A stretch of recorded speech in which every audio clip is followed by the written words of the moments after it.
Esu Vytautas. O aš Dovilė ir kaip minėjom savo socialiniuose tinkluose pradedam naują projektą Grupiokai.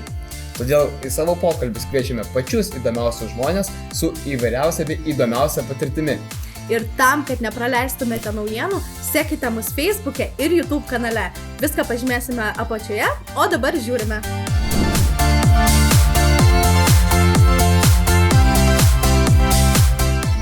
Sveiki, šiandien turėsime podcastą pasikalbėjimą su Ryčiu. Labas Ryti, labai malonu. Labas Vytautai. Taigi, kaip ir tikriausiai matėte mūsų socialinėse erdvėse, pristatėm Rytį kaip verslininką ir mūsų numylėto baro Pahonė įkūrėją, taip? Įkūrėją, šeimininką ir panašiai. Gerai. Nieko, susipažinsim, kaip sakant, artimiau šiandien su Ryčiu. Ir aš manau, galbūt pradėkim nuo to, kad kaip atėjo mintis įkurti barą. Bet Lietuvoje, sakykim. Ta mintis atėjo iš tikrųjų 21 metais iš karto, kai prasidėjo Baltarusijoje tie įvykiai neramumai, tie protestai visi po rinkimų, sufabrikuotų, aišku, rinkimų. Tai aš labai greitai susipažinau su pačiais pirmais atbėgusiais tos vadinamos opozicijos atstovais. Ten buvo ir tokių politikų, šou biznio atstovų, kurie buvo tokie aktyviausi ir kuriem, aišku, grėsė pavojus. Ten istorijų buvo labai įdomių. Vienas ten su laužytais šonkauliais per mišką važiavo, kitus ten iš ligoninės Lietuvos diplomatai su šeimom padėjo parvežti. Ir iš tikrųjų tos istorijos buvo įdomios, nors ir liūdnos. Ir tie žmonės man patiko ir mes iš tikrųjų tuo metu labai palaikėm ir labai stebėjom tos įvykius. Tai tikėjomės, kad pagaliau baltarusai susitelkė ir galbūt įvyks tas perversmas ir ateis į tą šalį ten kažkokie geresni laikai ir demokratija.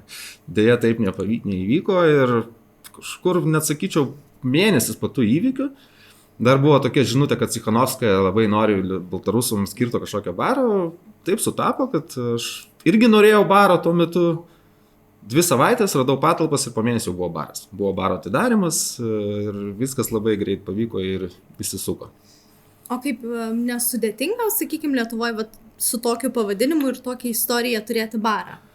Na, aš nežinau, ar jums teko girdėti, bet dabar paskutiniu metu vienas tinklaraštininkas parašė apie Baltarusų, iš tikrųjų Baltarusam priklausantį restoraną ir apie mano barą, dėl to, kad su juo buvo pasveikinta rusų kalba, nes už baro dirbo baltarusai, tai jie pramokė šiaip lietuvių kalbą, kurios užtenka baro lygiui, bet kadangi svečių ateina ir lietuviai, ir baltarusai, ir ukrainiečiai, tai tie patys lietuviai, baltarusai, ukrainiečiai susikalba tarpusavį rusų kalba, jie ją naudoja, nes tiek tai yra įrankis, kuris patogus tos šnekėt, bet buvo labai daug negatyvo. Daug žmonių, kurie net neįsigilino į faktą, pradėjo komentuoti, čia baltarusų, vos ne vatnikų baras, rusų kalba, rašyti visokius vieną žvaigždutę į Google Mapsus, kurie net nebuvę tame bare, net nežino to konteksto viso. Tai teko iš tikrųjų ir apsiginti, ir baltarusus apginti, kad iš tikrųjų čia yra baras skirtas visiems laisviems žmonėms, toks ir šūkis baro yra. Ir paaiškinti, kas ta Pahonė yra, nes kai kurie lietuviai sako, pavogė mūsų Vytį. Iš tikrųjų, tas Vytis, jisai yra labai panašus, kaip pas mane bare ant sienos mūsų lietuviškas Vytis. Tai jisai nėra pavogtas, nes kai buvo LDK laikai, ta Baltarusijos teritorijoje, tie žmonės, jie save ir identifikavo kaip LDK dalis ir jie naudoja tą herbą. Dėl to, kad tai ir buvo Lietuvos didžioji kunigaikštystė. Ir čia jisai nėra pavogtas, o jis yra oficialus tas kaip ir nepriklausomas Baltarusijos simbolis, kurį jie norėjo turėti kaip savo tikrą simbolį, deja Lukašenka jį uždraudė, kaip ir ta jų vėliava raudona, balta. Tai, buvo šiek tiek negatyvo, bet viskas nurimo, žmonės supranta, tikrai lankosi pas mus ir lietuviai, ir randa vietos, ir baltarusai, ir šiaip visų tautų žmonės, visų kalbų žmonės, ir tame problemos nėra.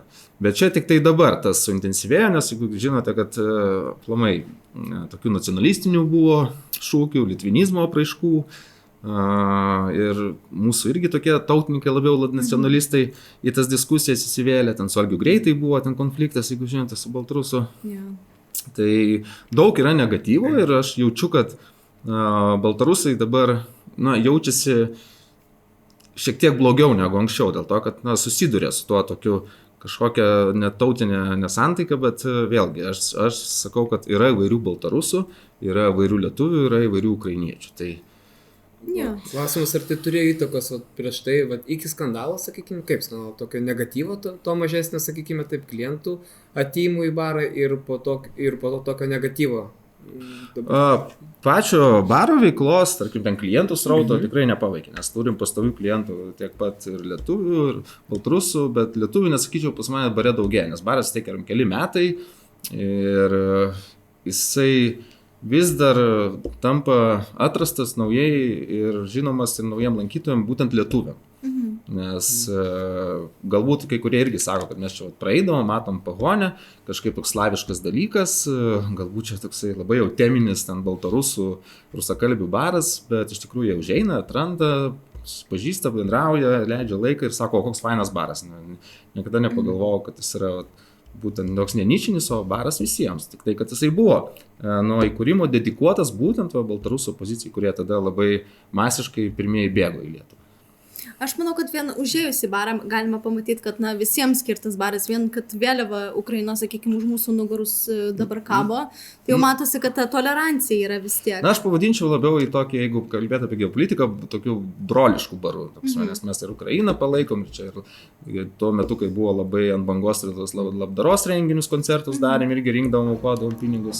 Tai čia buvo tokia, baras išgyvena tokias geopolitinės įvairius įvykius, audras. Iš pradžių buvo baltarusai, tada prasidėjo karas Ukrainoje, tada buvo labai jaučiamas tas ukrainiečių palaikymas, o dabar, istorija kartosi, tai dabar jau šiek tiek negatyvo dėl tų visokių ten litvinizmo apraiškų ir to tokio nacionalizmo apraiškų, bet viskas subrau gerai, atranda visi, sakau, faini, laisvi žmonės šitą barą ir, kaip sakant, nieko čia blogo nevyksta, vyksta tik tai geri dalykai, geri pasidėjimai, įdomios temos, įvairūs renginiai ir lietuviai koncertuoja, gan žinomi, ir baltarusų grupės koncertuoja, baras gyvena ir tikrai juda į priekį. Na, aš manau vis tiek nuo žmogaus nuotaikos ir požiūrio į gyvenimą priklauso, kaip jisai ateina, sakykime, į šią aplinką. Tai tikrai siūlau žmonėms ateiti pirmiausiai, pasižiūrėti, kaip čia viskas atrodo, o tada, kaip sakant, susidaryti nuomonę. Na taip, aišku, kaip ir visur. Gal teko anksčiau iki šio baro įkūrimo kažką dar kurti, daryti, veikti verslo srityje?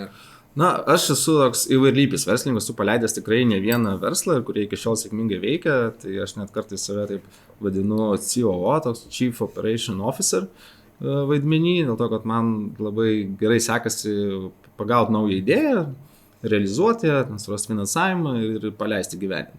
Tai mano šiaip kaip savarankiško verslininko, pas pirmas verslas beje buvo pirmas mano susijimas, palietimas Baltarusijos, nes aš pirmą savo verslą praeitam dešimtmetį, kai man buvo 300 metų, įkūriau įmonę Baltarusijoje, Minske.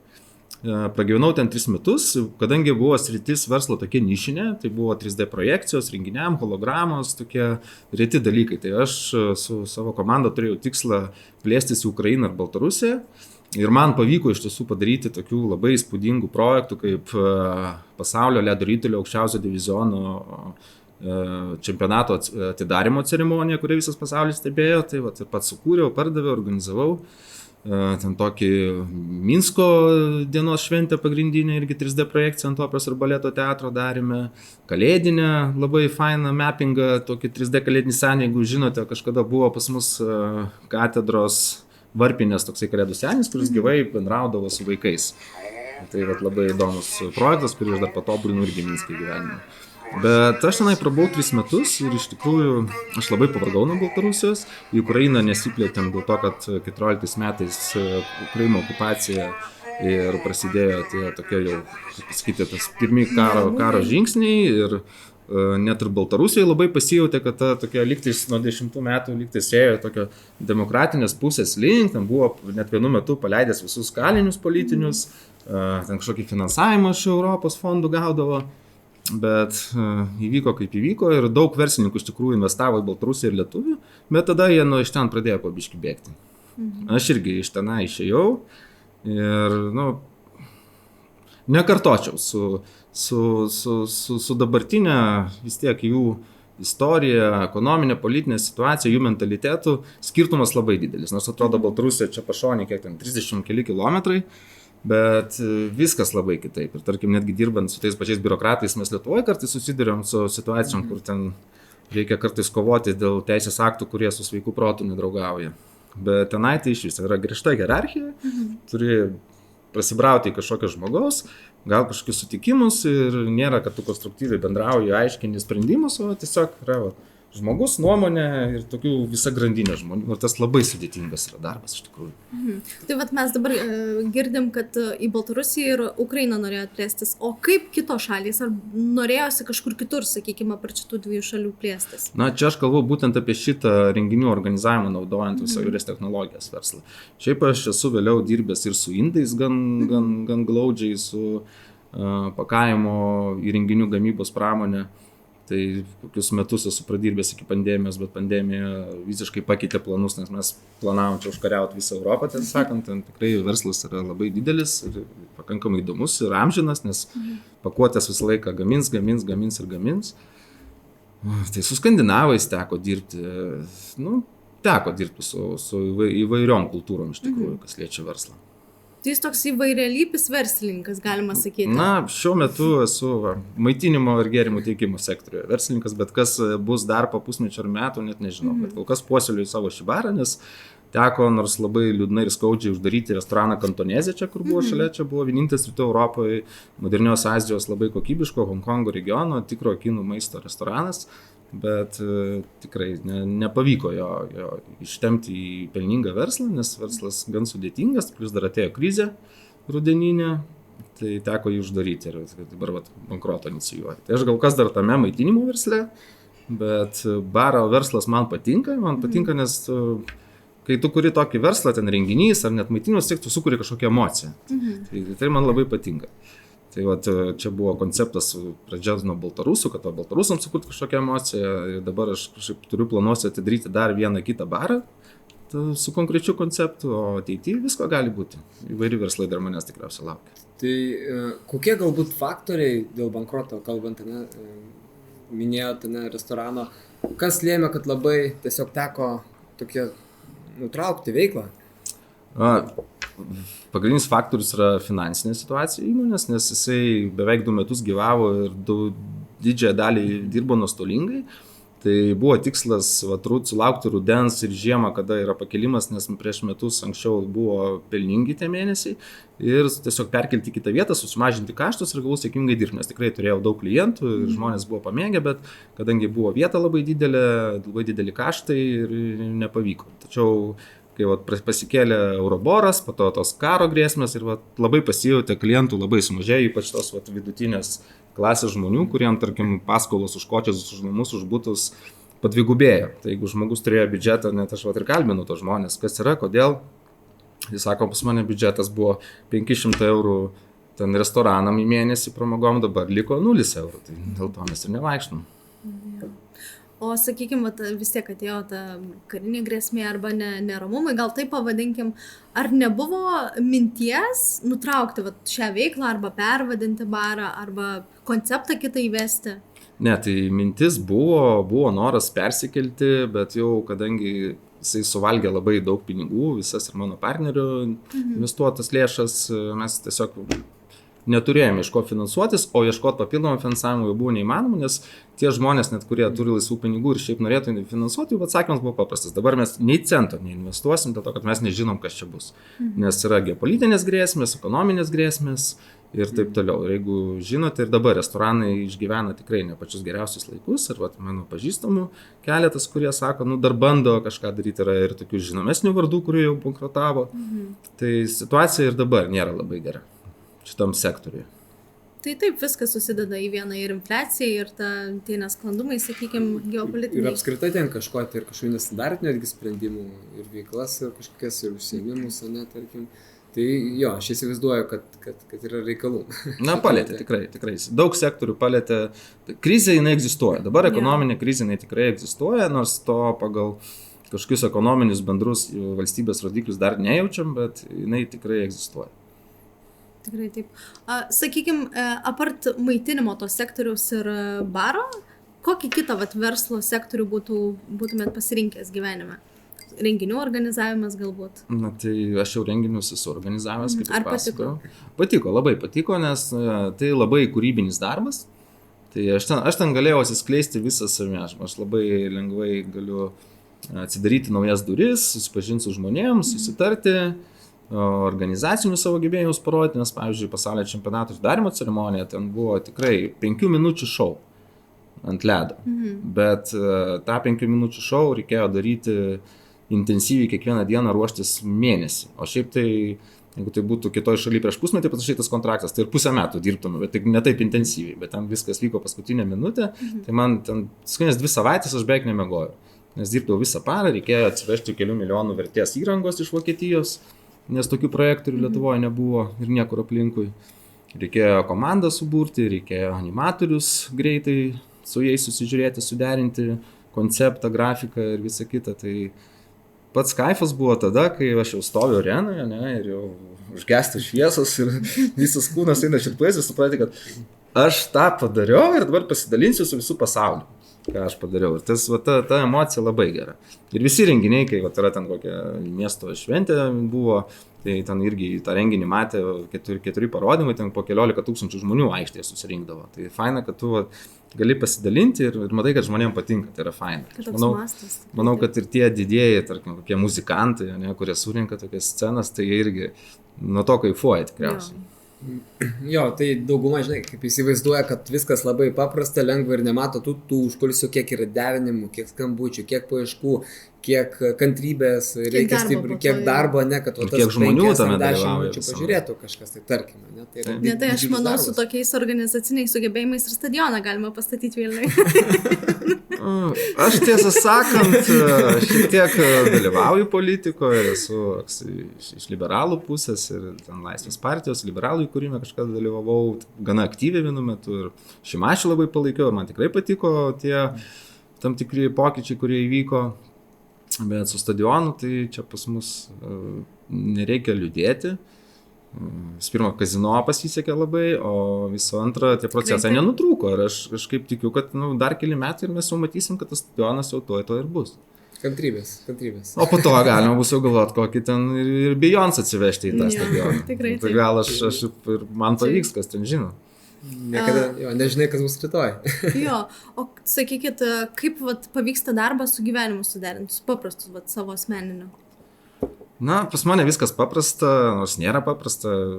Pas mane buvo 2 verslai šalia vienas kito, namai irgi yra šalia. Pas mane dabar jau dukrai yra metai, keli mėnesiai, tai kaip ir darbo buvo daug su restoranu, darbo buvo daug su baru, kadangi finansiškai nebuvo reikalai geri, tai teko taupyti ir daug administracinių darbų atlikti pačiam, galima net sakyti visus. Bet kažkaip, kai viskas šalia, tai randi laiko ir su šeima pabūt, ir šeima pas tave ateina, ir aišku, kelionių nebuvo, ten kokia išvyka į Nidą, maksimum ten 2 dienom. Ten atostogų nebuvo, bet viskas priklauso nuo, matau, žmogaus aktyvumo, nes aš esu hiperaktyvus, tai kai yra tikslas kažką padaryti, ir tu motyvuoji, randi laiko tą padaryti. Daug kas įsivaizduoja, kad verslininko gyvenimas tai turbūt, kad jis sėdi ir skaičiuoja tik tai pinigėlius. Ir niekas nesupranta, kad jis gali būti ir sušluota, jeigu reikia pašluoti. Ir turbūt pradžia ir... Aš manau, tokių etikečių mes girdėjom labai daug, bet aš manau, kuo toliau, tai ypač jaunimas supranta, kad kas yra tas verslas yra ir kiek yra darbo, kiek yra atsakomybės. Ir vėlgi, verslas verslų nelygus, kodėl dabar žvalgausi šiek tiek į IT sferą. Nes aš matau jaunimą, kurie tikrai sukuria tos vadinamus startupus, savo produktus, ir net jiem nereikia kurti įmonės, kur dirba 100 žmonių, jie gali generuoti milijonės apyvartas, dirbdami 3, tik tai kurdami ir parduodami tos produktus masiniam vartojimui. Tai va ta sfera labai, labai yra patraukli, kur tu iš tikrųjų gali ten sėdėti Maldyvose, ne, turėti kažkokį ten inžinierių, kuris, jeigu ten kažkas stringa pataiso, pas tik prižiūrė, ne, bet tu irgi turi išmanyti tą dalyką, išmanyti tą sferą, ne, išmanyti, kas yra programavimas, kodavimas ir taip toliau. Tai aš to neišmanau, bet dėl to, manau, mano šansai nedideli, bet aš galbūt ateityje į tą sferą kažką pavyktų man įsitraukti, dėl to, kad matau, kad ten būtent yra jau tokia pensija, kur tu surinkia, ne, kažkiek žmonių, kurie išmano savo darbą ir gali organizuoti ir tikrai uždirbti gerus pinigus ir nedirbti tik daug. Nes maitinimo verslas, ypač restoranų, tai daug verslininkų sako nesąmonė, niekada gyvenime, nes jie skaitosi vienas sudėtingiausių verslų, nes tu negali ten, tarkim, kaip IT sferoj pakelti apyvartą ten 50 kartų, vos ne su tais pačiais resursais. Restorane tu taip nepadarysi, tau jeigu ten 20% apyvartą pakelti jau yra iššūkis didžiausias, o ne, su visa didžiulė komanda. su tiekėjais, su darbuotojais. Tai jo, čia labai skirtingi verslai. Šiaip manau, visi verslai yra skirtingi. Ko palinkėtum galbūt jauniems žmonėms, kurie galbūt noris Arba būti mąsto. verslininkais, arba mąsto apie tai, ko jiems palinkėtum, keliais, taip trumpai Tai sakiniais. aš palinkėčiau visiškai nebijoti ir nepradėti nuo to, ten teirautis, kaip įkurti įmonę, ne, ar kai, tai yra tik tai formalumai, jeigu yra idėja, jeigu yra aiškus bent jau minimalus procesai, ką tu nori daryti, ar kur parduoti, kam, kaip, tai tiesiog pradėti ir daryti. Tam vėlgi priklauso nuo investicijos, jeigu ten tu nori gamyklą už 10 milijonų pristatyti, tai aš manau šansų mažai, nebent tavo tėtis turi tiek pinigų, ne, nes nieks tave neinvestuos, nes tu turi būti jau paleidęs tokias bent jau 3 gamyklas. Bet jeigu tu turi kažkokį smulkų verslą ir ten nereikalauja daug investicijų, tai reikia imti ir daryti, nes tau nepavyks pirmą kartą, gali būti ir taip, bet tu jau praeisi ir išmoksi, ne, kas, kaip, kur kažką ne taip padariau, kur galėjau kitaip daryti, kur galbūt reikėjo pagalbos paprašyti, kur reikėjo pasisamdyti kažką, nesutaupyti. Tai imti ir daryti, nes verslas yra, jeigu tu nori būti verslininku, tai tu jau ir būsi, nereikia to bijoti. Bet čia sudėtinga iš tikrųjų, galima diskutuoti apie tai, nes būna, kad jaunimas mato tuos sėkmingus verslininkus ir jie galvoja, dabar čia konkurencija atsiras ir kaip man su to kovoti. Tai gal ir nereikia kovoti, jeigu tu bijai, nes, tarkim, aš turiu daug draugų ir sėkmingų žmonių įvairiose srityse, kurie nieko bendro su verslu neturi, jie arba dirba samdomą darbą, arba kūrybinį darbą. Ir jie sako, ryti, mes ateina pas mane, tarkim, į restoraną, į barą ir jie žino mano visas peripetijas ir sako, vieni rauto, aš jau, sako, pasikarčiau, jau seniausiai, jau turėčiau tiek rūpesčių ir problemų.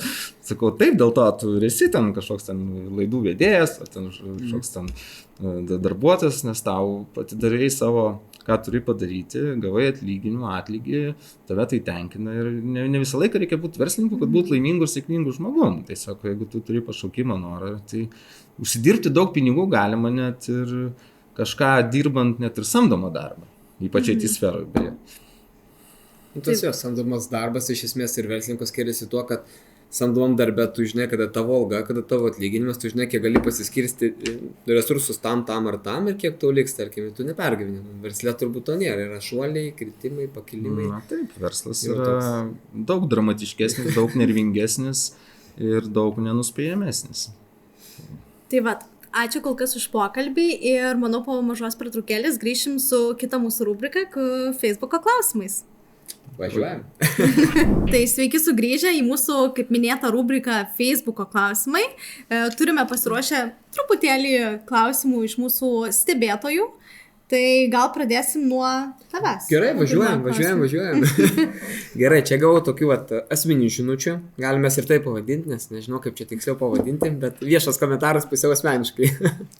Tai iš tiesų, Vitos klausimas tau. Kaip kilo mintis įkurt barą? Aišku, tu jau esi atsakėjai. Šitą klausimą jo atsakėjai, tai mes gal jo ir neliesime.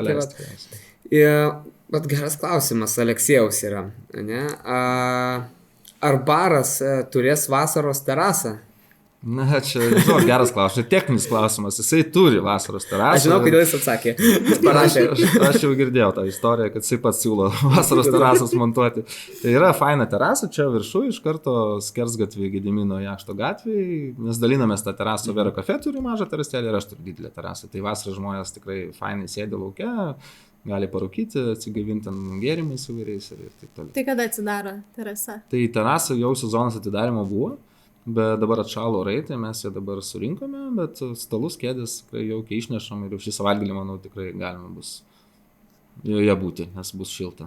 Gerai, tai manau, Aleksėjus tikrai bus apžiūrėti. Jis galės įvertinti, kas geriau ar ten, ar terasų grupė. Aš nekviečiu, nes mes neplanuojam investuoti, mus tenkina tas, kas yra.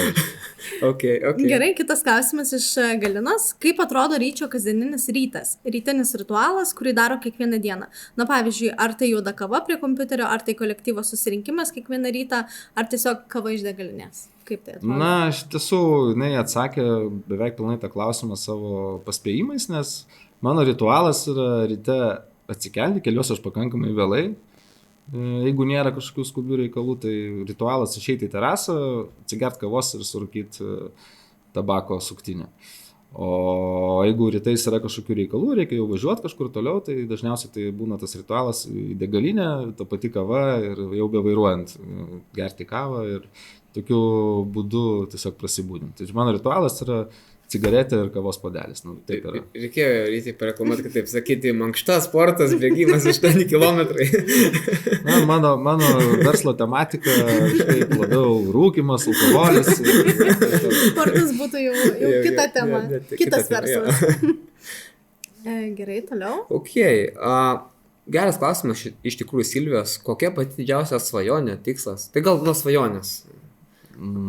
Šiaip aš neturiu tokios vienos svajonės. Kažkada aš ją turėjau, etapais mano viena svajonė prieš 20 metų buvo tapti Vilniaus meru, nes aš labai domėjausi ir dalyvavau tam pačiam pirmam liberalų sąjūdžio kūrimo procese, kai Užtrevičius ir Kašėta kūrė tą partiją, kurią po to vėliau atėjo Masiulis ir kur viskas tai baigėsi nefainai. Tai aš labai norėjau politikuoti, man patiko ir labai pačioj pradžioje palaikiau Zuoką ir man ta virtuvė patiko, iš tikrųjų, aš su ją pakankamai arti susipažinau ir aš turėjau tokią svajonę, dalyvavau ten ir tarybos rinkimuose kelis kartus, nepakankamai aktyviai nepatekau, bet tiesiog, kad susipažinti. Bet po to, kai susipažinau daugiau su politinė virtuvė, su verslais, supratau, kad verslas man labiau artimas, nes politinė virtuvė ten irgi savotiška niša, tu turi susitaikyti su to tikrais visokiais dalykais, kad tu turi žmonės, partnerius, koalicijas, ten, oponentus, su kuriais vis tiek turi rasti bendrą kalbą ir nors ten tu jų ten gali labai nemėgti ir nepalaikyti, aš supratau, kad tas menas būti gerų politikų yra ne man būtų per sudėtinga. Aš nežinau, tapčiau diktatorium tikriausiai.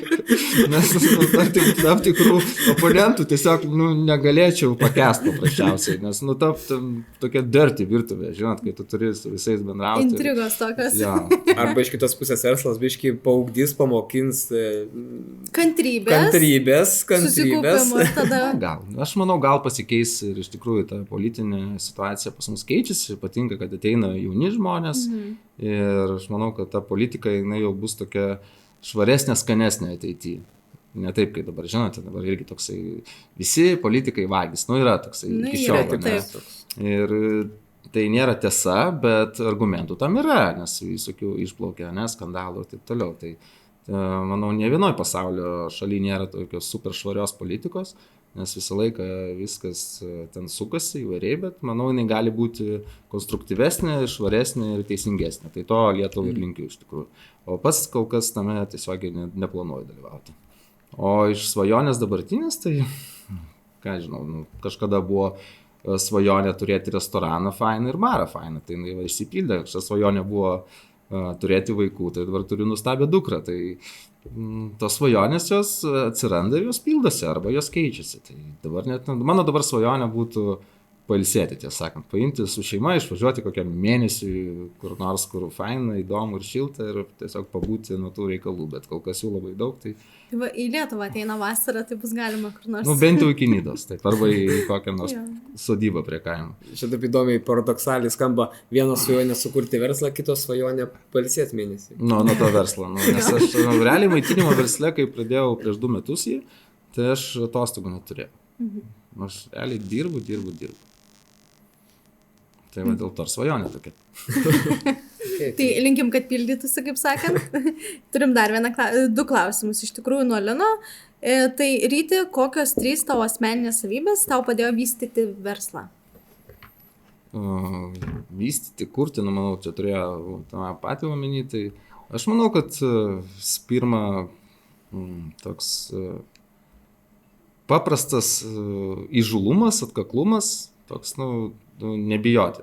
Mane sugalvojau, man neaišku, einu ir ieškau sprendimą, klausiu ir taip toliau. Tai čia tokia savybė, tas mano komunikabilumas tikriausiai irgi prisideda. Aš esu verslininku, ypač tam tikrose sferose, tas bendravimas, sugebėjimas suprasti, kokio tipo žmogus, kaip su juo rasti kontaktą ir užmėgsti bent jau tą darbinį ryšį irgi yra labai svarbu. Trečias, tai aš manau, tokias svarbiausia, tai atkaklumas yra, nes tikrai man yra tekę, jau čia mano 2 bankrotas bus per mano visą gyvenimo patirtį, bet su kiekviena patirtim tu vis kažko išmoksti ir gali būti sėkmingesnis ateityje. Tai vat siūlys visiems būsimiem verslininkam, tai siūlyčiau būti atkakliem, drąsiem ir Mokytis daryti. iš savo klaidų Ir galbūt. mokytis iš klaidų, faktas. Na čia jau kitas klausimas buvo, kaip tau jos padeda verslo vystyme, bet jau kaip ir atsakėt. Nesustot, eit. Nestot, Bus nebijot. visko, bus visko.